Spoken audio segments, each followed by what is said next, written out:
ایسے ہوں گے جن کے لیے جنت کا ایک دروازہ نہیں 8 دروازے کھلے ہوں گے۔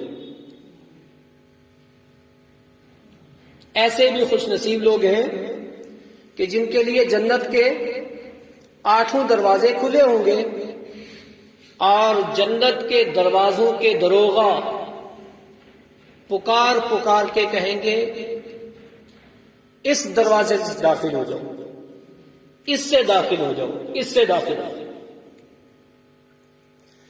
مختصر وقت کے اندر ان میں سے چند صفات کے حاملین لوگ آج کے خطبے میں بیان ہوں گے کہ وہ کون کون سے خوش نصیب لوگ ہیں کہ جن کے لیے جنت کے 8 دروازے کھلے ہوں گے اور جنت کے دروغہ بلا بلا کے کہیں گے آؤ اس میں سے داخل۔ بغیر کسی تمہید کے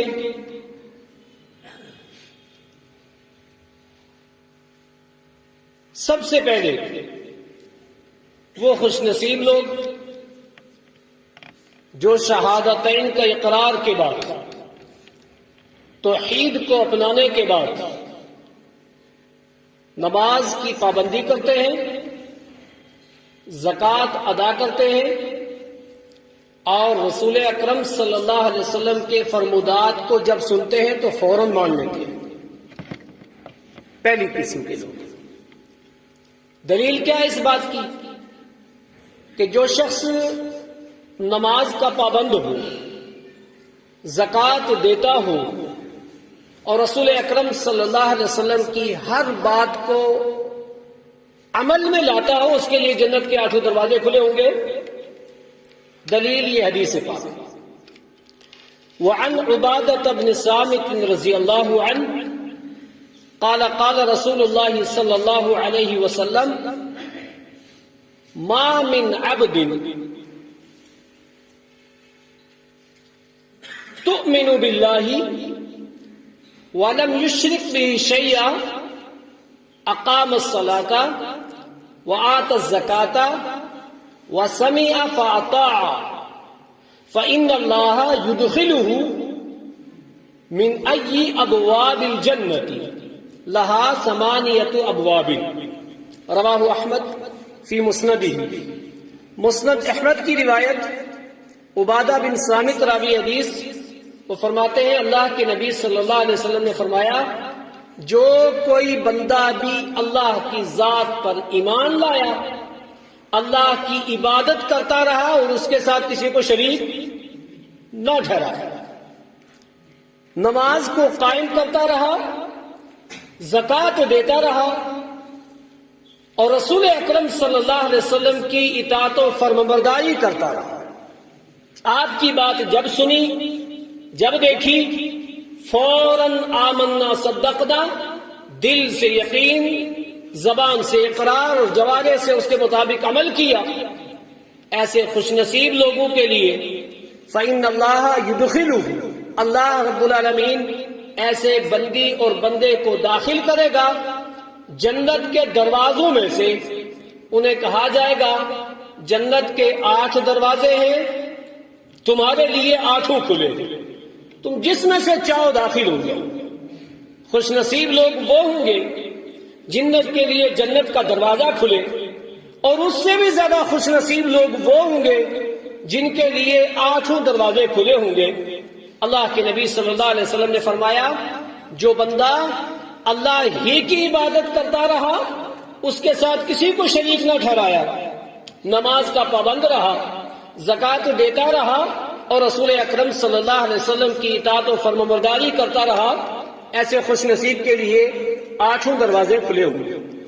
رسول اکرم صلی اللہ علیہ وسلم کا یہ پروانہ، یہ گارنٹی، یہ اعلان مشکل نہیں ہے کہ کوئی بندہ اس کو حاصل نہ کر سکے۔ صرف کرنا کیا ہے، نماز وقت کے پر رسول اکرم صلی اللہ علیہ وسلم کے طریقے کے مطابق پابندی سے ادا کرتا رہے بندہ۔ زکوٰۃ جب مال نصاب کو پہنچ جائے، سال گزر جائے، اس کی زکوٰۃ پابندی سے دیتا رہا، اور رسول اکرم صلی اللہ علیہ وسلم کی بات جب آ جائے اپنی خواہشات کو ختم کر دے، دوسری ساری باتوں کو ختم کر دے، رسول اکرم صلی اللہ علیہ وسلم کی اطاعت و فرمانبرداری کر لے۔ اللہ کے نبی صلی اللہ علیہ وسلم نے فرمایا ایسے خوش نصیب کے لیے جنت کے 8 دروازے کھلے۔ دوسری قسم کے لوگ نماز اور زکوٰۃ کی پابندی کے ساتھ ساتھ 7 قسم کے گناہ کبیرہ سے بچنے والے۔ جس بندے نے اپنے آپ کو 7 قسم کے گناہوں سے روکا، اس بندے کے لیے، اس بندی کے لیے جنت کے 8 دروازے کھلے ہوئے۔ دلیل کیا اس بات کی؟ حدیث اس طرح سے، عن ابی ہریرہ رضی اللہ عنہ قال خطبنا رسول اللہ صلی اللہ علیہ وسلم ذات یوم فقال والذی نفس محمد بیدہ 3 مرات فأكب ثم أكب كل رجل منا يبكي لا ندري ماذا حلف ثم رفع راسه في وجهه البشرى فكان أحب إلينا من حمر النعم فقال رسول الله صلى الله عليه وسلم ما من عبد يصلي الصلوات الخمس ويصوم رمضان ويخرج الزكاة وَيَجْتَنِبُ الْكَبَائِرَ السَّبْعَ فُتِحَتْ لَهُ أَبْوَابُ الْجَنَّةِ الثَّمَانِيَةِ رواہ النسائی، حدیث نمبر 2440۔ نسائی شریف کی حدیث نمبر 2440 ہے۔ ابو ہریرہ راوی حدیث ہے، وہ فرماتے ہیں ایک روز رسول اکرم صلی اللہ علیہ وسلم نے خطبہ دیا، اور خطبے میں آپ نے فرمایا اس ذات کی قسم جس کے ہاتھ میں میری جان ہے، یعنی اللہ کی قسم کھائی، اور 3 مرتبہ یہ بات کہی۔ ثم أكب، پھر آپ صلی اللہ علیہ وسلم نے اپنا سر مبارک نیچے جھکا دیا۔ صحابہ اکرام نے اتباع کا جذبہ دیکھیے۔ صحابہ نے جب دیکھا کہ رسول اکرم صلی اللہ علیہ وسلم نے اپنا سر مبارک نیچے جھکایا ہوا ہے، سارے صحابہ نے اپنا سر بھی نیچے جھکا لیا۔ کل رجل منا یبکی، ہم میں سے ہر صحابی رونے لگے۔ رسول اکرم صلی اللہ علیہ وسلم کا سر مبارک نیچے جھکایا ہوا، آپ نے اپنا سر نیچے جھکایا ہوا ہے، صحابہ نے بھی نیچے جھکایا اور سارے کے سارے رونے لگ گئے۔ کہتے لا ندری ماذا حلف رسول اللہ صلی اللہ علیہ وسلم، ہمیں نہیں معلوم کہ رسول اکرم صلی اللہ علیہ وسلم نے جو 3 مرتبہ قسم حلف لیا وہ کس بات کے لیے، یہ ہمیں نہیں معلوم، لیکن آپ نے جب سر مبارک نیچے کیا تو صحابہ نے بھی نیچے کر کے رونا شروع کر دیا۔ کہتے پھر اس کے تھوڑی دیر بعد رسول اکرم صلی اللہ علیہ وسلم نے اپنا مبارک سر جو نیچے جھکایا ہوا تھا وہ ایسے اوپر اٹھایا صحابہ کی طرف۔ تو جب وہ سر مبارک اوپر اٹھایا، صحابہ کہتے ہیں فی وجہ البشرا، رسول اکرم صلی اللہ علیہ وسلم کے چہرہ انور پر جو مسکراہٹ تھی، وہ مسکراہٹ دیکھ کر کے ہمیں اتنا اچھا لگا، ہم اتنے خوش ہوئے۔ فَكَانَ أَحَبُّ إِلَيْنَا مِنْ حُمُرِ النَّعَمِ، ہم میں سے ہر صحابی ایسے جیسے کہ کسی کو 100 سرخ اونٹ مل گئے۔ رسول اکرم صلی اللہ علیہ وسلم کی چہرے کی مسکراہٹ دیکھ کر کے اتنی خوشی ہوئی کہ جیسے کسی کو 100 سرخ اونٹ مل گئے ہوں۔ سرخ اونٹ سب سے قیمتی، اور عربوں میں اکثر و بیشتر اس کی مثال دی جاتی تھی۔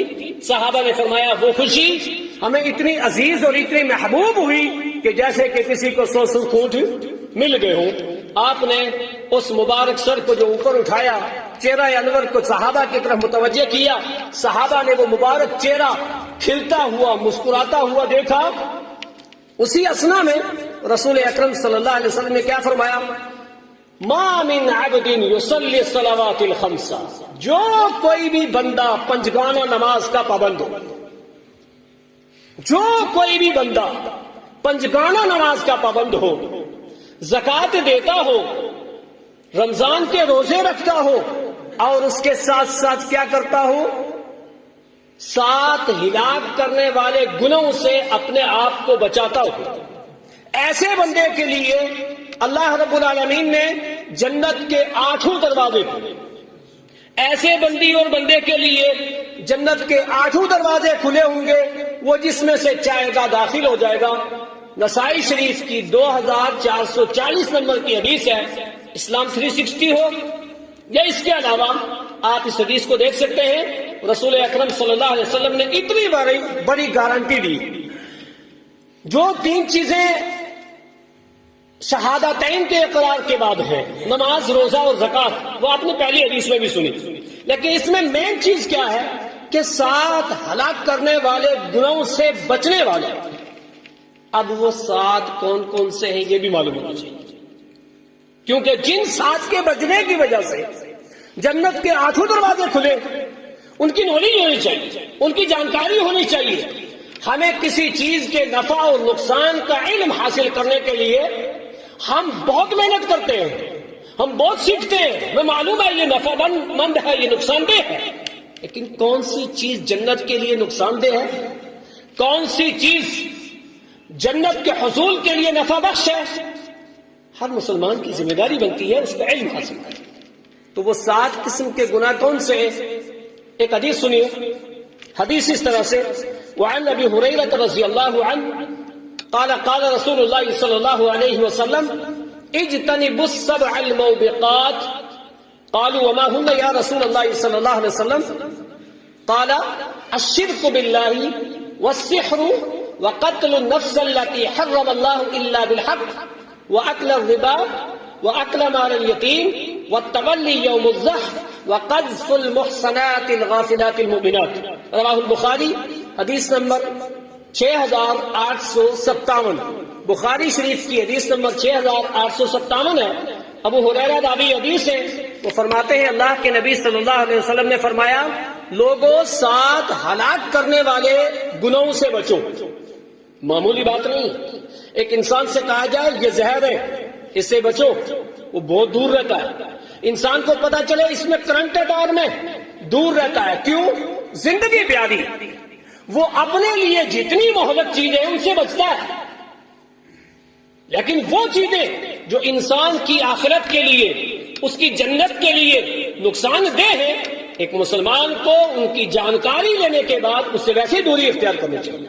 صحابہ نے پوچھا وما ہن یا رسول اللہ صلی اللہ علیہ وسلم، اللہ کے نبی صلی اللہ علیہ وسلم ہمیں بتائیے وہ کون سے.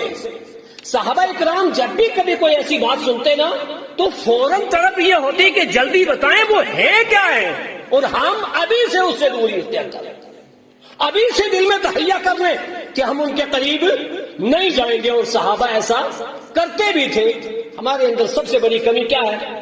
ہم کہتے ہیں، ہم سنتے ہیں، ہم سمجھتے ہیں، لیکن جب عمل کی باری آتی ہے تب جو خواہش کہے گی وہی کرے گا. صحابہ نے کہا اللہ کے نبی بتائیے. اللہ کے نبی صلی اللہ علیہ وسلم نے فرمایا کہ وہ 7 ہلاک کرنے والے گناہ، سب سے پہلا اور خطرناک اور بڑا اور جرم عظیم اور گناہ عظیم وہ ہے شرک. شرک کرنے سے انسان ہلاک اور برباد ہو جاتا ہے، اس کی آخرت تباہ ہو جاتی ہے، اس کا جنت میں جانا ناممکن ہو جاتا ہے، وہ پریشانی میں ہو جاتا ہے، ہلاک میں ہو جاتا ہے. لہذا سب سے بڑی چیز جس سے انسان کا اخروی خسارہ ہوتا ہے وہ ہے شرک. کا یہ انسان کو ہلاک کر دیتا ہے. اس سے بچ جانا، اسے دوری اختیار کر لینا. وہ شرک فی الذات ہو، وہ شرک فی الصفات ہو، وہ اسماء کا شرک ہو، ہر طرح کے شرک سے انسان کو دوری اختیار کر لینی چاہیے. یہ انسان کی آخرت کو تباہ کر دیتا ہے، پہلی چیز. دوسری کا جادو، سحر. جادو کرنے والا اپنی آخرت کو برباد کر دیتا ہے، اور جس نے جادو کیا، جادو کا ہونا برحق ہے، ہوگا جادو، لیکن جادو کا کرنا یہ گناہ عظیم ہے. ایسا مت کرنا جس نے جادو کیا اس کی آخرت برباد ہو جائے گی. لہذا کسی مسلمان کے لیے کہ وہ اتنا بڑا گناہ کرے جس سے اس کی آخرت تباہ ہو جائے مناسب نہیں ہے. اس کو جادو سے دور رہنا چاہیے. جادو کرنے والا اپنی آخرت کو تباہ کر دیتا ہے. نمبر 3، کسی جان کو قتل کر دینا، کسی کو مار دینا. شریعت میں، اسلام میں ایک انسان کی قدر و قیمت ہے، اس کا مقام و مرتبہ ہے. وَلَقَدْ كَرَّمْنَا بَنِي آدَمَ، اللہ تعالیٰ نے اس کو باعزت بنایا ہے. کوئی کسی کو مار نہیں سکتا ہے. فرمایا اگر کسی نے کسی کو قتل کر دیا اس نے اپنی آخرت تباہ کر دی، وہ ہلاک و برباد ہو گیا. تیسرا. چوتھا، سود کھانے والا.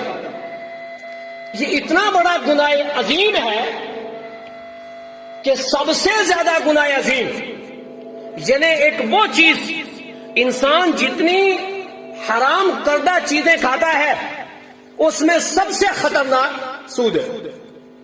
شراب حرام ہے، سود بھی حرام ہے، جتنی بھی حرام کردہ اشیاء انسان استعمال کرتا ہے ان سب میں سب سے خطرناک سود ہے۔ اللہ رب العالمین نے فرمایا کہ اگر اس سے باز نہ ہو تو پھر تم تیاری کر لو مقابلے کے لیے۔ حرب کا لفظ صرف سود کے لیے استعمال کیا ہے، کسی اور حرام اشیاء کے لیے نہیں کیا گیا، لہذا سب سے زیادہ خطرناک کیا ہے؟ سود ہے۔ جو سودی کاروبار کرتا ہے، جو سودی لین دین کرتا ہے، جو سود کھاتا کھلاتا ہے، اس کی آخرت تباہ اور برباد ہے۔ اسی طرح سے یتیم کا مال کھانا، شریعت اسلامیہ نے حکم دیا کسی کے ماتحت یتیم ہو، سن بلوغ تک اچھی طریقے سے اس کے مال کو بڑھایا جائے، لیکن جب وہ بالغ ہو جائے اس کا پورا حق اس کو دے دیا جائے، کسی یتیم کا مال نہ کھایا جائے۔ قرآن نے کہا یتیم کا مال کھانا ایسا ہے جیسے اپنے پیٹ میں انگارے ڈالنا، اور یہ معمولی بات نہیں ہے۔ اور جس نے یتیم کا مال کھایا، اللہ کے نبی صلی اللہ علیہ وسلم نے فرمایا اس نے اپنی آخرت کو تباہ کر دیا، برباد کر دیا۔ اسی طرح سے عین جنگ کے وقت اپنے آپ کو پیچھے ہٹا لینا، ایسا شخص بھی اپنے آپ کو ہلاک و برباد کرنے والا ہے۔ اسی طرح سے آخری، کسی پاک دامن پر تہمت لگانا، یہ بہت بڑی چیز ہوتی ہے۔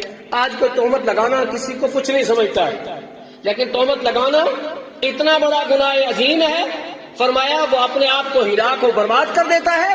کل بروز قیامت ایسا بھی ہو سکتا ہے جس نے کسی پر تہمت لگائی اس کو جو کچھ نیکیاں ہوں وہ اس کو دینے پڑے، اور اگر نیکیاں ختم ہو جائیں گی تو حدیث کے اندر ہے کہ پھر اس کے اگر گناہ ہوں گے تہمت لگانے والے کو دیے جائیں گے، گھسیٹ کر کے جہنم میں پھینک دیا جائے گا۔ تو 7 ہلاک کرنے والے جو گناہ ہیں ان سے ایک مسلمان کو بچنا، اللہ کے نبی صلی اللہ علیہ وسلم نے بشارت دی، ایسے بندے اور بندی کے لیے جنت کے 8 دروازے کھلے ہوئے۔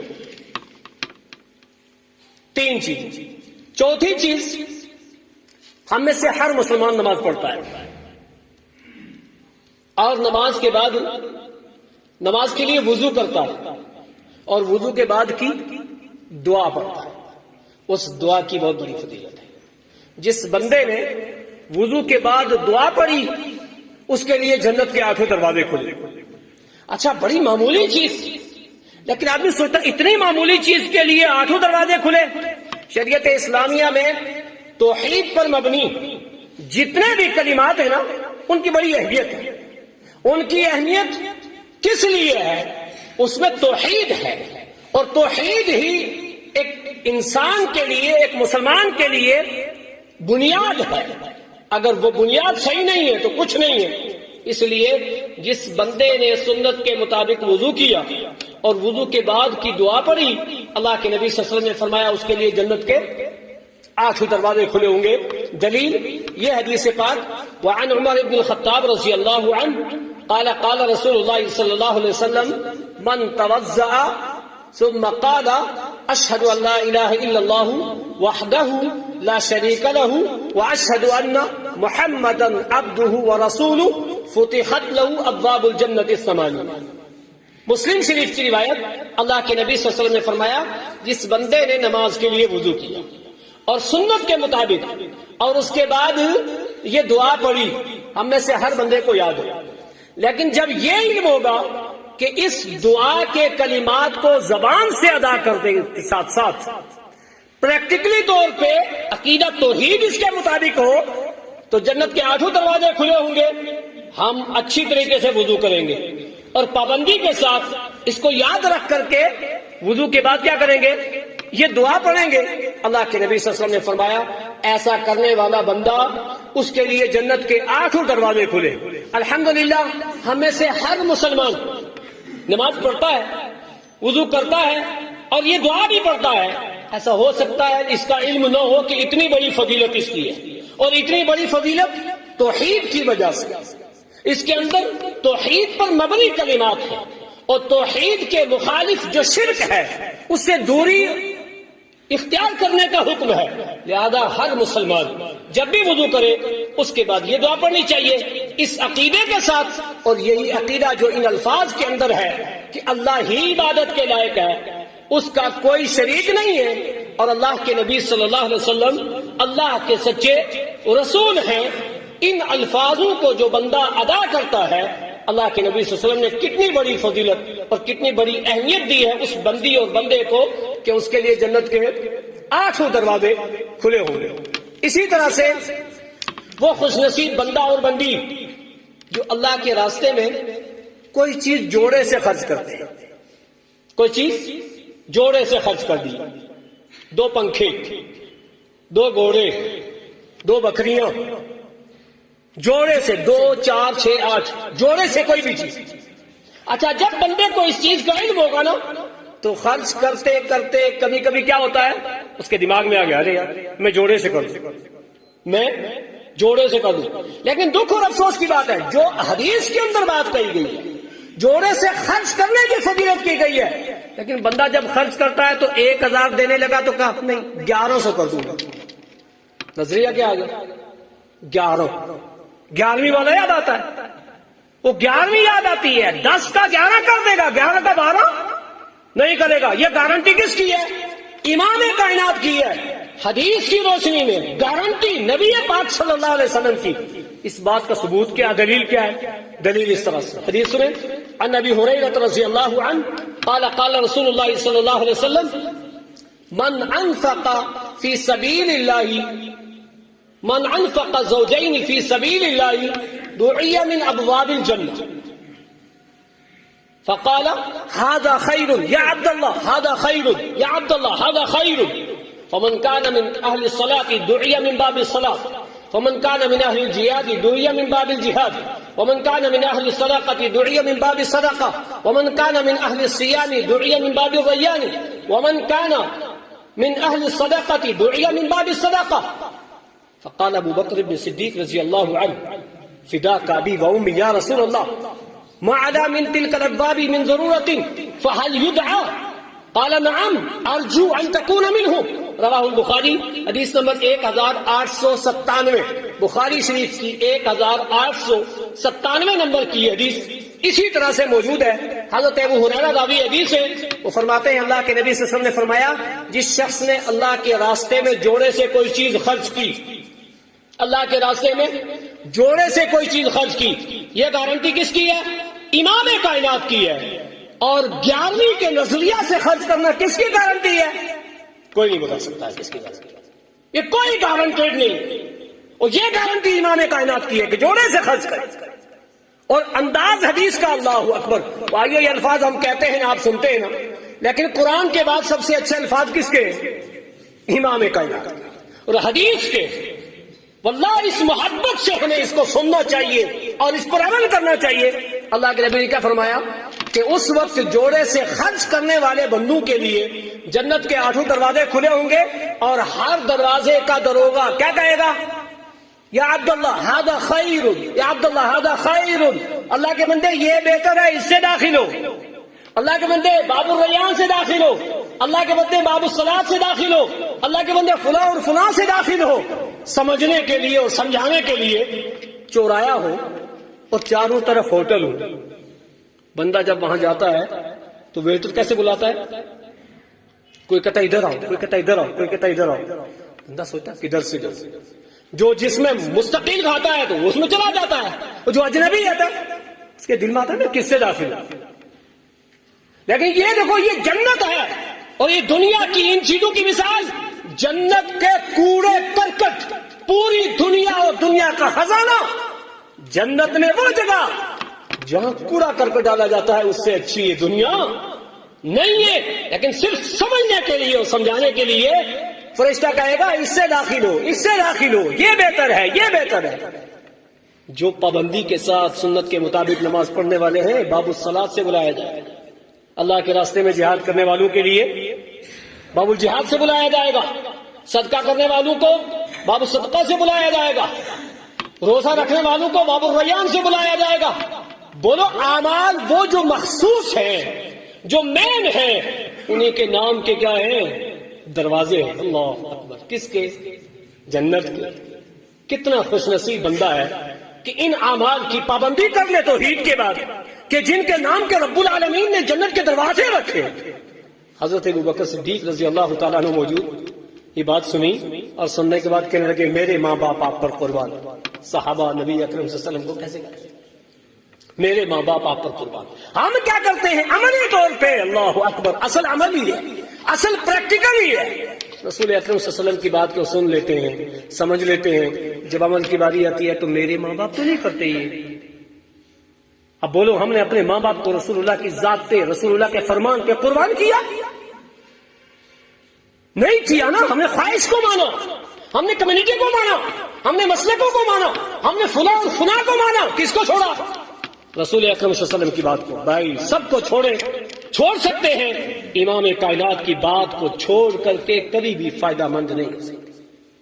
ابو بکر نے کہا میرے ماں باپ آپ پر قربان، تب تو ایسے بندے کو کوئی نقصان ہی نہیں ہوگا۔ لیکن آپ یہ تو بتائیں کیا کوئی خوش نصیب ایسا بھی ہوگا کہ جس کو جنت کے 8 دروازے سے بلایا جائے گا؟ اللہ کے نبی صلی اللہ علیہ وسلم نے کیا فرمایا؟ ارجو ان تکون منہم، میں امید کرتا ہوں ابو بکر آپ انہی میں سے۔ خوش نصیب، فدا کابی و امی، میرے ماں باپ ابو بکر پہ قربان۔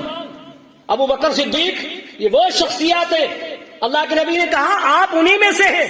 ایک مرتبہ رسول اکرم صلی اللہ علیہ وسلم نے فجر کے بعد پوچھا تم میں سے کوئی بندہ ہے ایسا جس نے فجر سے پہلے صدقہ کیا ہو؟ فجر سے پہلے صدقہ بہت کم ہوتا ہے نا، کہاں کوئی کرتا ہے، کہاں کسی کو کوئی۔ ابو بکر نے کہا ہاں۔ کون؟ کہا میں ہوں۔ ایک بھی پوچھا تم میں سے نفلی روزہ کس کو ہے؟ ابو بکر نے کہا میں ہوں۔ یہ وہ خوش نصیب ہیں کہ ابو بکر، اور ابو بکر کا دیکھو انداز کہ ایسا بھی کوئی ہوگا؟ کہاں ایسے؟ میں امید کرتا ہوں۔ اللہ اکبر۔ اللہ کے نبی نے کہا میں امید کرتا ہوں آپ انہی میں سے۔ اس حدیث میں سب سے مین چیز کیا ہے؟ اللہ کے بندو جب بھی آپ خرچ کرو نا تو وہ 11ویں کا نظریہ چھوڑ کر کے 12ویں کا رکھو، 10ویں کا رکھو، 8ویں کا رکھو، 6ویں کا رکھو، جوڑے سے۔ کیوں؟ گارنٹی امام کائنات نے دی ہے، حوالہ میں نے دیا، جس مرتبہ فکر سے آپ جس کو مانتے ہیں، بخاری سے لاؤ انشاءاللہ یہ حدیث اس میں ایسے ہی موجود ہے۔ 1797 نمبر کی، جوڑے سے خرچ کرنے والا بندہ اور بندی جنت کے 8 دروازے کھلے ہوں گے، اس کو بلایا جائے گا جس میں سے چاہ داخل ہے۔ اسی طرح سے وہ خوش نصیب لوگ جن کے بچے بچپن میں فوت ہو جاتے ہیں، جن کے بچے بچپن میں چلے جاتے ہیں، 3 بچے جن کے بچپن میں مر گئے، اس کے لیے جنت کے 8 دروازے کھلے، اور وہ اپنے ان بچوں سے کہاں ملاقات کرے گا؟ جنت کے دروازوں پر۔ اللہ اکبر، خوش نصیب لوگ۔ لیکن کب؟ جب ہم نے وہ غم، وہ صدمہ، وہ مصیبت شریعت کے مطابق گزاری۔ اگر ہم نے سارے رسومات کر لیے، سارے بدعت و خرافات کر لیا، نوحہ و ماتم کر لیا، سب کچھ کر لیا، بعد میں کہیں صبر کیا ہے۔ صبر یہ ہے الصبر عند صدمۃ الاولی، جس کے بچے شروع میں چلے گئے اور اس نے صبر کیا، اتنی بڑی گارنٹی کہ اس کے بچے اس سے ملاقات کہاں کریں گے؟ جنت کے دروازوں پر۔ حدیث ہے وعن عتبہ رضی اللہ عنہ قال قال رسول اللہ صلی اللہ علیہ وسلم ما من عبد يموت له 3 من الولد لم يبلغ الحنس الا تلقوه من ابواب الجنة الثمانية۔ ما من عبد يموت له 3 من الولد، جس کسی مسلمان کے 3 بچے بچپن میں مر گئے، کتنے؟ 1 2 3 بچپن میں مر گئے، الا تلقوه، مگر وہ ملاقات کرے گا، تلقوه ملاقات کرے گا، کہاں؟ جنت کے 8 دروازوں پر اپنے بچوں سے ملاقات کرے گا۔ کسی کے ماں باپ باہر ہوں، بچہ گھر پہ ہو اور بچے کو پتا چلے میرے ابو آ رہے ہیں، میری امی آ رہی ہیں، وہ کتنا خوش ہوتا ہے، وہ کتنا خوش ہوتا ہے، گھر میں آتا ہے، جاتا ہے، انتظار کرتا ہے، بار بار فون کرتا ہے ابو آ رہے ہیں، ابو آ رہے ہیں۔ اللہ اکبر، کہاں ملاقات ہو رہی ہے؟ جنت کے دروازوں پر۔ خوش نصیب ہے وہ ماں باپ کہ جنہوں نے صبر کیا، اور شریعت کے مطابق عمل کیا، جن کے بچے اس دنیا سے گئے بچپن میں 3، اللہ کے نبی نے فرمایا وہ جنت کے 8 دروازوں پر کیا کرے گا؟ اپنے بچوں سے ملاقات کرے گا۔ لیکن معاشرے اور سوسائٹی میں کیا ہوتا ہے؟ ایک بچہ مر گیا، دوسرا بھی مر گیا، تیسرا بھی مر گیا، او بھائی یہ گھر بڑا منحوس ہے، یہاں تو موت ہی چاہیے، یہاں تو فلاں ہے، یہاں تو فلاں ہے، ہم نہ جانے کون کون سی چیز کہاں لے کر کے چلے جاتے ہیں۔ موت اور حیات کا مالک کون ہے؟ اللہ ہے۔ ایک دن میں ہی 3 کا انتقال ہو جائے، کس نے موت کے فرشتے کو بھیجا؟ ایک لفظ ہی پورے گھر والوں کا انتقال ہوتا ہے، ایسا بھی ہوتا ہے، کس نے بھیجا؟ یہ رب کا اختیار ہے۔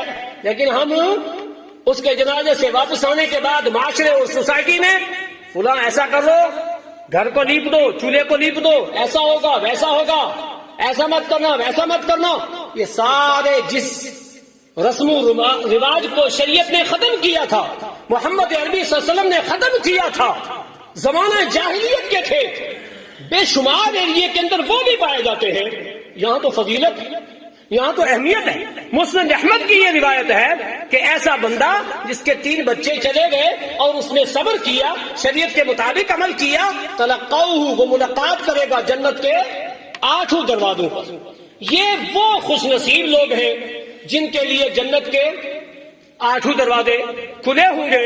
اللہ کے نبی صلی اللہ علیہ وسلم نے اور بھی بہت ساری چیزیں ذکر کی، وقت نہیں ہے، ایک چیز اس میں سے میں اور ذکر کرتا ہوں اور اپنی بات ختم کرتا ہوں کہ وہ خواتین، وہ عورتیں جو 4 عمل کر لیں ان کے لیے جنت کے 8 دروازے کھلے،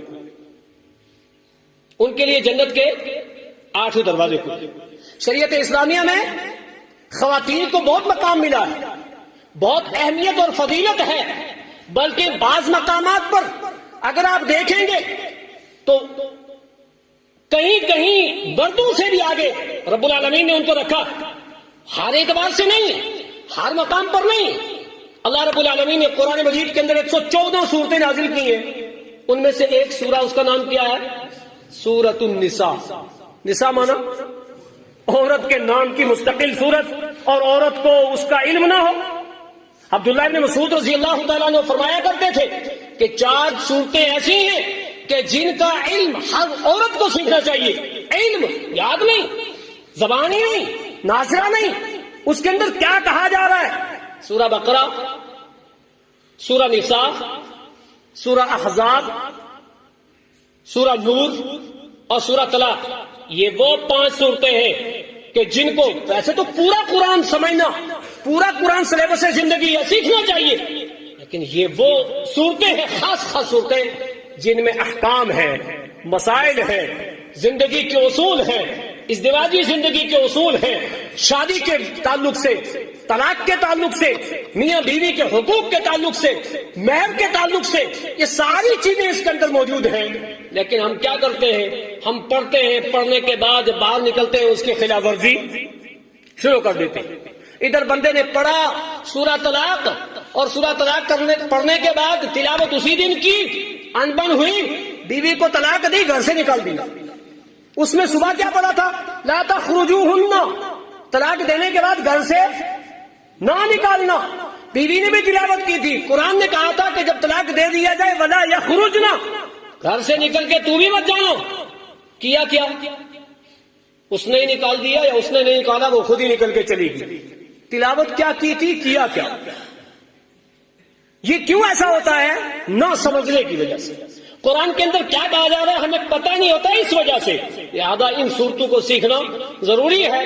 اللہ کے نبی صلی اللہ علیہ وسلم نے فرمایا خوش نصیب وہ عورتیں جو 4 قسم کے عمل کر لیں ان کے لیے جنت کے 8 دروازے کھلے۔ دلیل کیا ہے؟ عن ابی ہریرہ رضی اللہ عنہ قال قال رسول اللہ صلی اللہ علیہ وسلم اذا صلت امرأة 5۔ دیکھو آج میں نے جو 7-8 حدیثیں پڑھی ہیں، کتنی جگہ نماز کا ذکر آ گیا اس میں۔ یہ تیسرا مسئلہ، اذا صلت امرأة 5، جب کوئی عورت پنجگانہ نماز قائم کرے۔ پنجگانہ نماز قائم کرنا بھائیو، شہادتین کے اقرار کے بعد سب سے افضل ترین عبادت اگر کوئی ہے تو وہ نماز ہے، لیکن ہماری نماز ہماری مرضی کے مطابق، ہمارے وقتوں کے مطابق قرآن میں آیت نازل کی گئی، اس کی تعین کیا گیا۔ ہم سارے وقتوں کا خیال رکھتے ہیں، پلین کی ٹکٹ کا خیال ہے، ہمیں سفروں کا خیال ہے، ٹرین کی ٹکٹوں کا خیال ہے، اس کے وقت کا خیال ہے، وقت سے پہلے پہنچ کے ویٹ کرتے ہیں، نماز کے لیے ویٹ کرتے ہیں۔ اور خوش نصیب بندہ ہے، اس کے گناہ مٹتے ہیں جو نماز کا انتظار کرتا ہے، جو ایک نماز کے بعد دوسری نماز کے لیے ویٹ کرتا ہے اس کے وقت کے داخل ہونے کا، اس کے گناہ ختم ہوتے ہیں۔ ہم نہیں ویٹ کرتے ہیں، وہ وقت نکل جاتا ہے، پڑھ لیں گے کوئی بات نہیں، پڑھ لیں گے۔ بھائیو، جو چیز ایک مرتبہ ہاتھ سے نکل گئی دوبارہ وہ وقت نہیں ملتا ہے۔ تو جو خوش نصیب بندی پنجگانہ نماز قائم کرتی ہے، رمضان کے روزے رکھتی ہے، اپنے مال کی زکات دیتی ہے، اور اپنے گھر والے کی خدمت کرتی ہے، اپنے گھر والے کی فرمانبرداری کرتی ہے، اس کو کیا کہا جائے گا؟ جنت کے 8 دروازے ہیں، 8 میں سے جس سے چاہ داخل ہو۔ کتنی خوش نصیب، خاص طور سے خواتین کے لیے۔ اچھا، کوئی عمل ایسا نہیں ہے جو مشکل ہو، لہذا جو بندی یہ عمل کر لے، اب جہاں جہاں ایسی بات ہوتی ہے اس کا مطلب یہ نہیں ہوتا کہ یہی بس اور نہیں کرنے جنت مل جائے گی۔ اہمیت ہے، ان کو خصوصیت ہے، اس کا مطلب یہ نہیں کہ دوسرے اعمال صالحہ نہیں۔ صحابہ اکرام رضوان اللہ علیہم اجمعین ہر چھوٹی بڑی نیکی میں وہم لہا سابقون، مسابقہ کرتے تھے، ایک دوسرے سے آگے بڑھنے کی کوشش کرتے تھے۔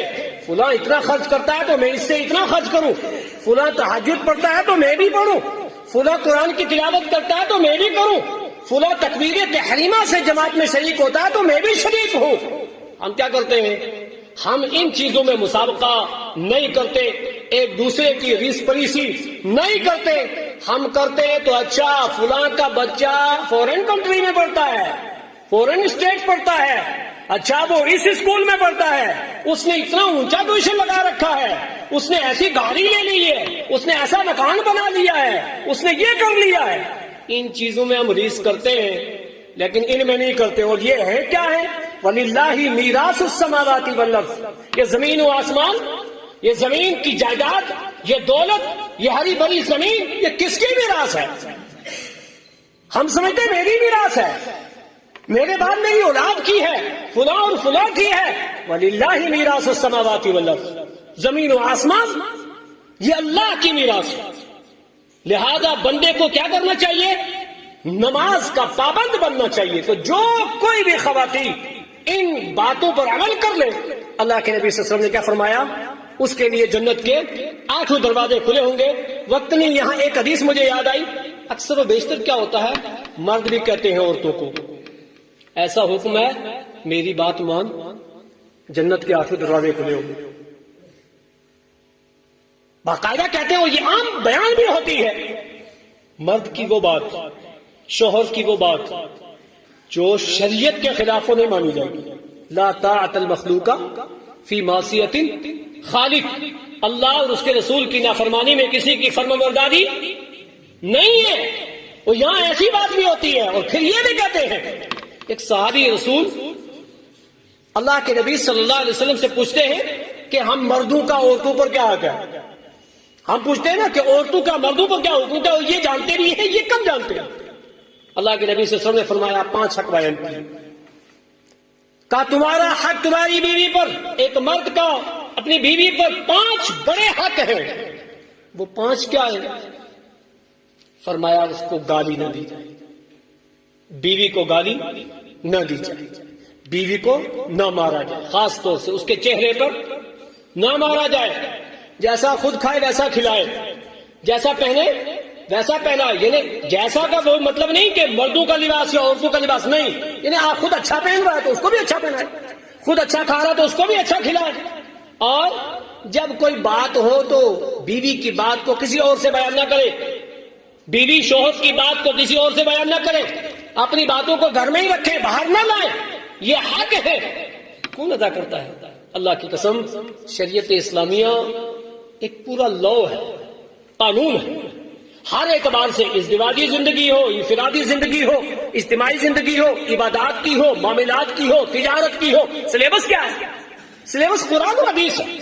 اس سلیبس کو اس کی فیلڈ میں داخل ہونے سے پہلے ہم دنیا کے سارے سلیبس سمجھ لیتے ہیں۔